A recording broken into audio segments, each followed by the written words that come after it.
ایک بوڑھی عورت بس میں سفر کر رہی تھی اور ساتھ والی سیٹ پر بیٹھے نوجوان سے بار بار کہہ رہی تھی، بیٹا جب لالا موسیٰ آ جائے تو مجھے بتا دیں۔ سفر لمبا تھا، اس لیے بوڑھی عورت کی تھوڑی دیر بعد آنکھ لگ جاتی تھی، پھر ایک دم جاگ کر کہتی، بیٹا لالا موسیٰ آ گیا۔ نوجوان کہتا، اماں جب لالا موسیٰ آئے گا تو میں آپ کو بتا دوں گا۔ بوڑھی عورت یہ سن کر مطمئن ہو کر آنکھ بند کر کے سو جاتی۔ کچھ لمحے بعد نوجوان کی بھی آنکھ لگ گئی اور لالا موسیٰ گزر گیا۔ لالا موسیٰ سے آدھے گھنٹے کے سفر کے بعد نوجوان کی آنکھ کھلی تو راستہ دیکھ کے چونک گیا اور اپنا سر پکڑ لیا۔ بوڑھی عورت اسی طرح سو رہی تھی۔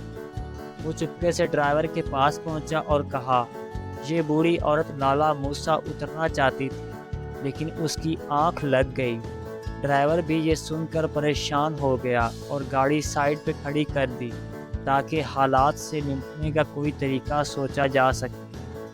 بہت سوچ بچار کے بعد گاڑی واپس موڑنے کا فیصلہ ہوا کیونکہ بوڑھی عورت اتنی سفر پیدل نہیں کر سکتی تھی۔ بس میں موجود کچھ مسافروں نے بس موڑنے کی مخالفت کی لیکن حالات کی نزاکت کو دیکھ کر خاموش ہو گئے۔ خیر بوڑھی عورت کے سوتے ہوئے ہی گاڑی واپس موڑ لی گئی اور آدھے گھنٹے میں بس لالا موسیٰ پہنچ گئی۔ نوجوان نے پرجوش انداز میں بوڑھی عورت کو جگایا اور بولا، اماں لالا موسیٰ آ گیا۔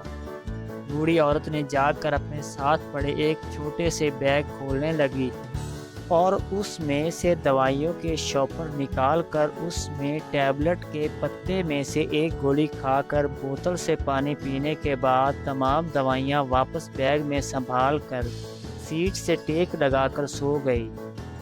نوجوان اور باقی لوگ حیرانی سے یہ منظر دیکھ رہے تھے۔ نوجوان نے بوڑھی عورت سے کہا، اماں آپ نے اترنا نہیں ہے؟ بوڑھی عورت بولی، بیٹا ڈاکٹر نے کہا تھا یہ ایک گولی لالا موسیٰ پہنچ کر کھا لینا۔